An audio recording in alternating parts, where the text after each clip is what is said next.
ओम खड्गं चक्रगदेषु चापपरिघां शूलम्बुशुण्डिं शिरा शङ्खं सन्दधिं करैस्त्रिनयनां सर्वाङ्गभूषावृतां नीलास्मद्युतिमासपाददशकां सेवे महाकालिकां यामस्तौ स्वपिते हरौ कमलजो हन्तुं मधुं कैटभं। नमस्कार, स्वागत है आपका हमारे इस खास चैनल आचार्य वाणी में। और मैं आपके समक्ष उपस्थित हूं और आपको लिए आज मकर राशि वालों के लिए कैसा रहेगा फरवरी का मध्यकाल, ये वार्ता हम आपके समक्ष उपस्थित करने वाले हैं। देखिए, ग्रह बड़े विचित्र होते हैं और ग्रहों की स्थिति भी बड़ी अच्छे से हमको समझते हुए कार्य करने का प्रयास करना चाहिए। इस वक्त फरवरी के मध्यकाल में कई ग्रहों का परिवर्तन का योग बन रहा है। मकर राशि वालों के लिए उनके ग्रह के स्वामी जो है सूर्य, जो शनि है, वो अस्त होने जा रहे हैं और आपके धन भाव में चल रहे थे शनि महाराज। भाग्य से लाभ देने के योग बना रखा था बहुत सुंदर तरीके से, और ऐसे में शनि का अस्त हो जाना आपके लिए थोड़ा सा समझते हुए कार्य करने की ज़रूरत है कि मकर राशि वालों विशेष तौर पर ऐसे में आपकी शनि की 7.5 चल रही थी, उस लिहाज से कहीं ना कहीं थोड़ा स्थिति 7.5 का प्रभाव शून्य हो सकता है, लेकिन फिर भी शनि महाराज का जो परिवर्तन योग चल रहा था आपकी राशि के अनुसार से, उसको आपको समझते हुए कार्य करना चाहिए। एक तरह से अच्छा है कि शनि अस्त हो गए आपकी राशि के अनुसार से, 1 महीना आपको रिलीफ मिल सकता है। मकर राशि वालों की शनि 7.5 चल रही है, लेकिन 7.5 का प्रभाव नहीं है, ऐसा योग बन सकता है आपके लिए। इसके साथ साथ सूर्य परिवर्तन का योग बनाएंगे, ये बड़ा महत्वपूर्ण है आपकी राशि के अनुसार से। द्वितीय भाव में सूर्य का जाना आपके लिए इच्छाधारी योग का निर्माण करने वाला है। जी हाँ, इच्छाधारी, जैसा सोचोगे वैसा बन जाओगे। पुरानी कहावत है ना कि जैसा सोचो वैसा बनो, जैसा मनो, जैसे मन का भाव होगा वैसा ही आपके लिए प्रभाव होगा। यानी इस वक्त अच्छा सोचना, खराब मत सोचना। यदि 1 महीने तक आपने खराब सोचा तो बस समझ लो खराब हो सकता है। जैसा सोचोगे वैसा आपके साथ घटने का योग बन सकता है। तो ये स्थिति आपके लिए बहुत विचित्र है स्थिति, तो ध्यान रखिएगा। आमतौर पर कई बार सोचते हैं ना कि मैंने आज अच्छा सोचा, आज पता नहीं क्या सोच लिया और ये हो गया पूरा।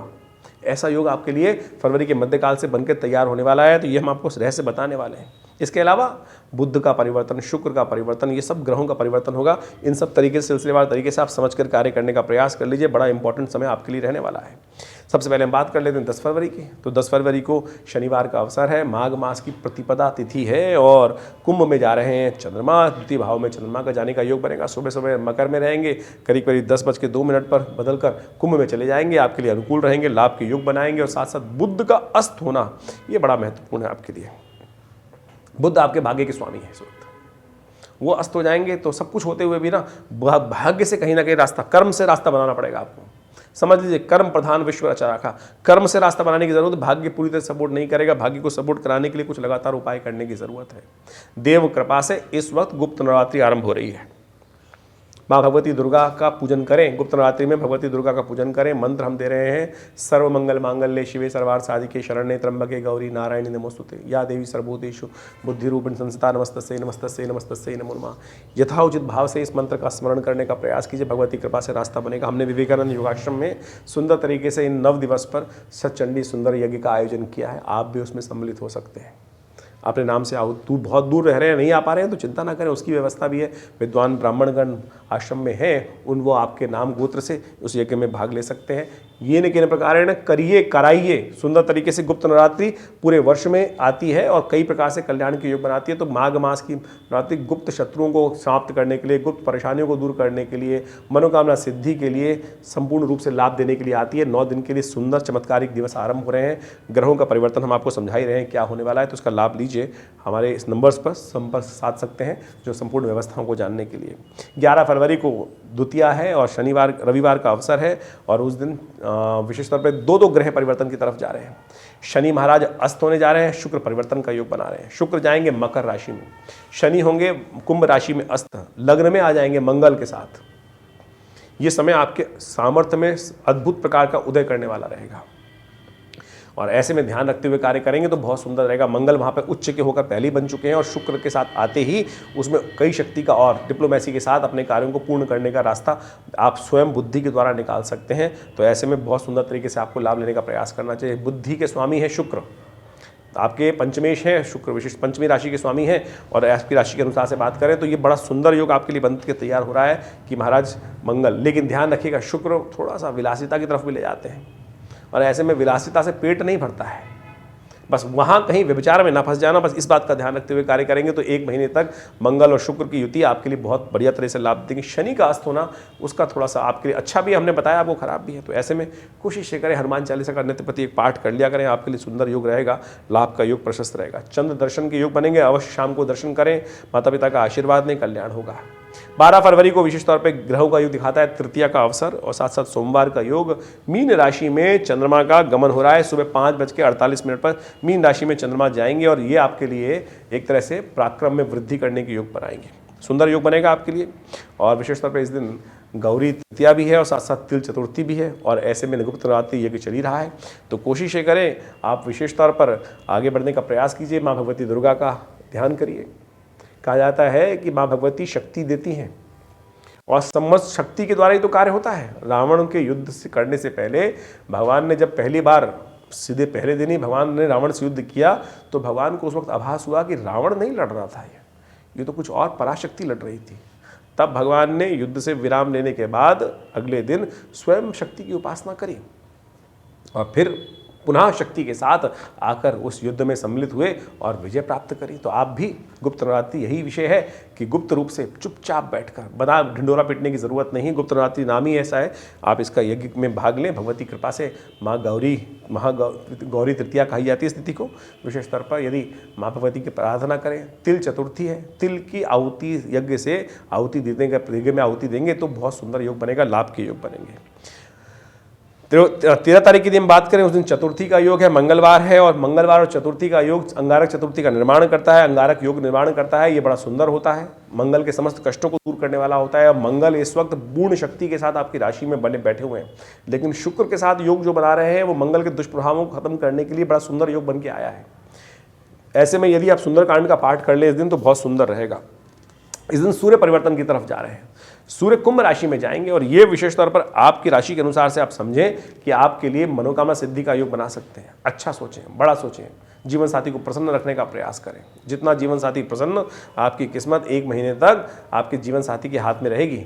यदि हर रोज़ एक फूल दे दें, प्रसन्न करने का प्रयास करें तो आप अपने किस्मत को 4 चांद लगवा सकते हैं। ये हमारा देखा दिखाया प्रयोग है। आप अवश्य बहुत सुंदर तरीके से हम ग्रहों को समझकर आपके समक्ष इस बात को रखने का प्रयास कर रहे हैं, तो आप इसका लाभ लेने का प्रयास कीजिए और नेगेटिविटी मन में ना पालें। कहा है ना पुरानी कहावत, बिन मांगे मोती मिले, मांगे मिले ना भीख। ये योग बन गया है आपकी राशि के अनुसार से। ऐसे में बुद्धि, शुक्रयुक्त बुद्धि, मंगल जो है वो आपके लिए बहुत सुंदर योग बना रहा है। बुद्धि से ऐसा रास्ता बनाएं कि आप सामने जाकर उस बात को कहें और देखिए, बनाएं और देखिए सामने वाले से बिना निचोड़े नींबू का रस आपको प्राप्त हो सकता है। ये बुद्धि के द्वारा आपको साथ लेने की ज़रूरत है। यदि आप किसी से कहें कि भैया मेरी समस्या है, हेल्प कर दो, बिल्कुल नहीं करेगा व्यक्ति, लेकिन बुद्धि से आपको खेल रचना पड़ेगा। तो मकर राशि वालों ये समझ लो आपके लिए क्या ग्रहों का योग है, ये हमने आपको बताने का प्रयास किया। इसका परिवर्तन का योग आपके लिए 1 महीने तक इसका लाभ मिलने वाला है। इस खेल को समझते हुए कार्य कर लें। 14 फरवरी को विशेष तौर पे पंचमी की तिथि है, बुधवार का अवसर है और ग्रहों का परिवर्तन का योग बन रहा है। मेष राशि में चंद्रमा का जाने का योग बनेगा, बृहस्पति के साथ सुंदर योग बनेगा। शनि की दृष्टि बृहस्पति पे पड़ रही थी, वो हट चुकी है और ये आपके लिए बड़ी अनुकूल बनने वाली, लाभ की स्थिति प्रशस्त करने वाली है। तो सुंदर तरीके से आप इन चीज़ों को समझते हुए कार्य करेंगे तो बहुत सुंदर रहेगा। लाभ की योग प्रशस्त करते हैं साथ साथ और भाग्य से बहुत सारी चीज़ों में लाभ, सम्मान, पद, सबकी धन के आगमन की सुंदर सूचना देता दिखाई दे रहा है। श्री पंचमी भी है इस दिन, बसंत पंचमी भी है इस दिन, तो कोशिश करें पीले चावलों का दान करें, विशेष तौर पर भगवती महालक्ष्मी का पूजन करें, आपके लिए अच्छा रहेगा। 15 फरवरी को भी ग्रहों का योग आपके लिए बड़ा अनुकूल बना हुआ है। बृहस्पतिवार के दिन बृहस्पति और चंद्रमा का योग जो आपकी राशि में बन के आ रहा है, ये कई प्रकार से कल्याण करने वाला है, लाभ के योग लेने वाला है। ऐसे में कोशिश ये करनी चाहिए आपको विशेष तौर पर ब्राह्मणों की सेवा करके उनका आशीर्वाद दें, विशेष तौर पर केले का दान करना आपके लिए बड़ा अच्छा रहेगा। ये सब उपाय करिए, कल्याण के योग बनेंगे। 16 फरवरी को विशेष तौर पर सप्तमी तिथि है और साथ साथ शुक्रवार का अवसर है और सूर्य का जन्म दिवस है उस दिन।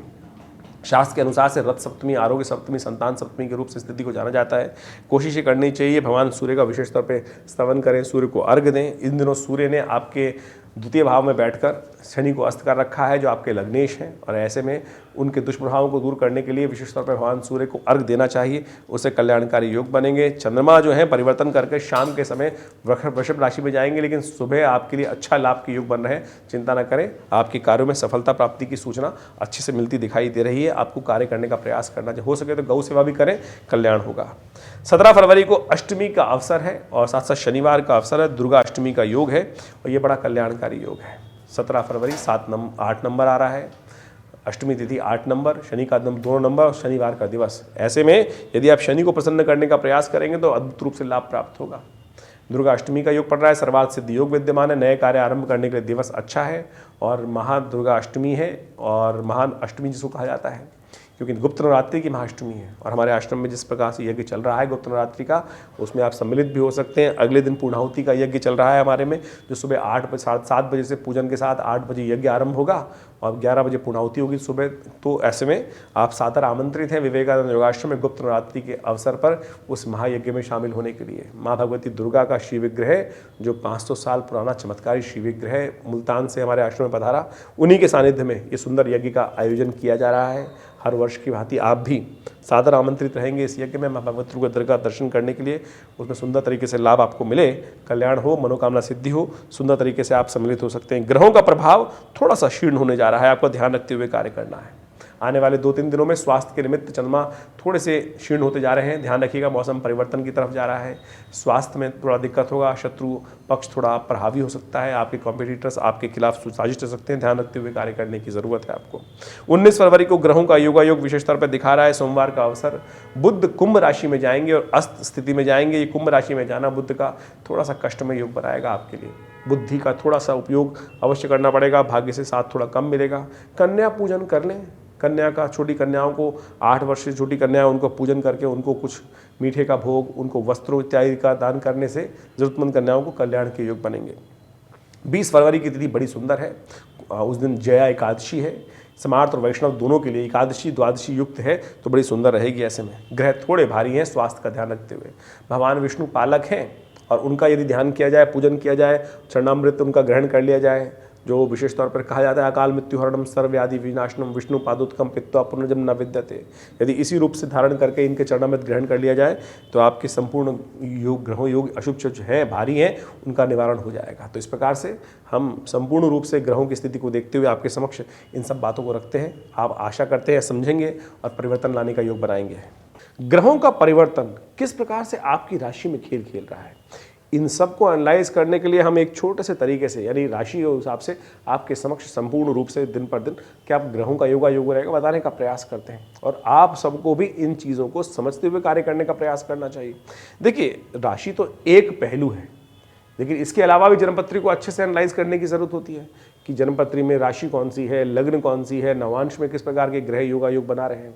उन सब चीज़ों को यदि सही समझ लिया जाए तो बहुत सुंदर तरीके से आप अपने जीवन में किस प्रकार से समय आपको कहाँ ले जा रहा है वो अच्छे समझ सकते हैं। फिर भी बहुत सारे लोग इस बात पर भ्रांति में रहते हैं कि राशि तो जर्नल है। जी हाँ, राशि तो जर्नल है, लेकिन फिर भी उसी 12 राशियों में तो पूरा संसार विभाजित है और उन 12 कैटेगरीज में हम बहुत सारी चीज़ों को एनालाइज कर सकते हैं ओवरऑल बड़े ब्रॉडर वे में। माइन्यूट सटल तो जितना ज़्यादा देखने का प्रयास करेंगे वो उतना ज़्यादा गहरे उतरेंगे तो उतना लाभ तो होगा ही होगा, वो तो एक डेफिनेट बात है। लेकिन सार्वभौमिक रूप से राशि भी बहुत काम करती है। यदि कोई समस्या लगातार चल रही है, चिंता ना करें, उसके लिए वृहद रूप से ज्योतिष विज्ञान का सहारा लेते हुए कार्य करने का आप प्रयास कर सकते हैं। सुंदर तरीके से हम समय समय पर बहुत सारी गणनाएं आपकी राशि के अनुसार से बताते ही हैं, लेकिन यदि गहन चिंतन कर कर यदि बहुत सुंदर तरीके से जीवन की कोई समस्या है उसका निदान निकल ही नहीं रहा है तो देव कृपा से, भगवान की उपासना से उन सब चीज़ों को रास्ता निकल जाता है। हमने वृहद रूप से देखा है।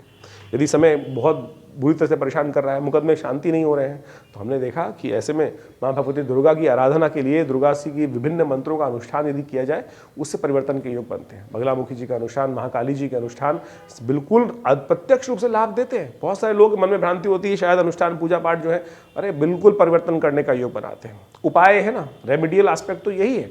और मंत्र से वातावरण बनता है और उस वातावरण के द्वारा नेगेटिव चीज़ जो है पॉजिटिव में परिवर्तित होने के सुंदर संकल्प के साथ रास्ता बनता है। तो शास्त्रों में जो विधान बताए गए हैं बड़े बड़े अनुष्ठानों के, वो बिल्कुल सत्य है। और हमारे आश्रम पे तो पिछले कितने सालों से नित्य 8 घंटे करीब यज्ञ होता है और हमने उन सब विधानों को समझा करा। जब शत्रु लगातार परेशान कर रहा हो, रास्ता नहीं बन रहा हो, तो उन प्रयोगों को कर कर, चाहे वो महाकाली के प्रयोग हैं, बगलामुखी जी के प्रयोग हैं, अद्भुत रूप से कष्टों को दूर करने के योग बनाते हैं। देखिए, देर है अंधेर नहीं है, ये सत्य मान लीजिए। शास्त्र के अंदर इस बात को प्रमाणित किया गया है। जीवन में कष्ट किसके नहीं आए, कृष्ण भगवान के, राम के, संपूर्ण रूप से साक्षात शंभु के जीवन में भी कष्ट आए, भगवान विष्णु के जीवन में भी कष्ट आए। यदि उनकी कथाओं को समझे तो कष्ट आना एक वास्तविक तौर पे संसार का क्रम है, आए, लेकिन आप पुरुषार्थ के साथ, बुद्धि के साथ साथ माँ भगवती की कृपा से, संसार में पराशक्तियों की कृपा से उन कष्टों को भगा दे, वो आपके कर्म पर निर्भर करता है। विडंबनाएं बहुत हैं, बहुत सारे लोग विडंबनाएं डाल सकते हैं मन में कि नहीं नहीं कुछ नहीं होता है, ये नहीं होता। सब कुछ होता है संसार में, कुछ भी संसार में असत्य नहीं है। कर्म प्रधान विश्व रचना का। तो इसलिए आप सैद्धांतिक तौर पे इन समस्त रहस्यों को समझते हुए कार्य करने का प्रयास करें। हमारा ये विवेकानंद योगाश्रम सदगुरु आचार्य श्री केशव देव जी महाराज के सानिध्य में जो हमने कार्य किए हैं और बहुत सारे विभिन्न शोध कार्य किए हैं। आश्रम पर नित्य 8 घंटे यज्ञ चलता है। बहुत सारी पुस्तकों की रचना, ग्रंथों की रचना आश्रम के द्वारा, हम सबके द्वारा की गई है। आप सब आश्रम में आए। हर रविवार को एक बहुत विशाल यज्ञ, वैसे तो नित्यपति यज्ञ होता ही है, लेकिन रविवार को एक सामूहिक कार्यक्रम हम आश्रम पे करते हैं जो करीब करीब सुबह 7:30-8 बजे से आरंभ होता है और भंडारे के साथ 11 बजे तक चलता है। उसमें यज्ञ, संकीर्तन, उपदेश, रामायण का स्वाध्याय, जो पिछले करीब स्वाध्याय तो करीब 8-10 साल से चल ही रहा है और बहुत सुंदर तरीके से रामचरितमानस का एक जनमानस के लिए किस प्रकार से उसको हमें जीवन में उतारना चाहिए, उसका भी सुंदर कार्य किया जा रहा है। आप आइए विवेकानंद योगाश्रम में। बहुत सुंदर गौशाला का सुंदर हमने की व्यवस्था करी है, भंडारे के सुंदर कार्यक्रम रहते हैं और बहुत सारे कार्य। विवेकानंद हॉस्पिटल बनाया गया है, योग, प्राकृतिक चिकित्सा, आयुर्वेद के संबंध में अद्भुत चिकित्साएं पूरे विश्व को दी जा रही हैं। भारत सरकार के पैनल पे है हॉस्पिटल, दिल्ली गवर्नमेंट के पैनल पे है और बहुत सारे लोग अपनी विभिन्न बीमारियों के लिए भी इस हमारे संस्थान का लाभ ले रहे हैं, चाहे वो कमर दर्द है, चाहे वो हृदय रोग है, चाहे वो लाइफस्टाइल डिसऑर्डर डिसीज़ हैं, डायबिटीज़ हैं। और योग इत्यादि के द्वारा, प्राकृतिक चिकित्सा, आयुर्वेद के द्वारा वास्तविक तौर पर लाभ होता है और हम सब उस क्षेत्र में कार्य कर रहे हैं। संपूर्ण जानकारी के लिए आप विवेकानंद योगाश्रम की जो फ़ोन नंबर्स हैं उन पर संपर्क साध सकते हैं और यदि जन्मपत्री के संबंध में कोई विचार विमर्श करना है तो बिल्कुल उसके लिए भी संपूर्ण व्यवस्थाएं विवेकानंद योगाश्रम में दी गई हैं। आप फ़ोन नंबर्स पे फ़ोन करके संपर्क साध सकते हैं और हमसे मिल सकते हैं। धन्यवाद, नमस्कार।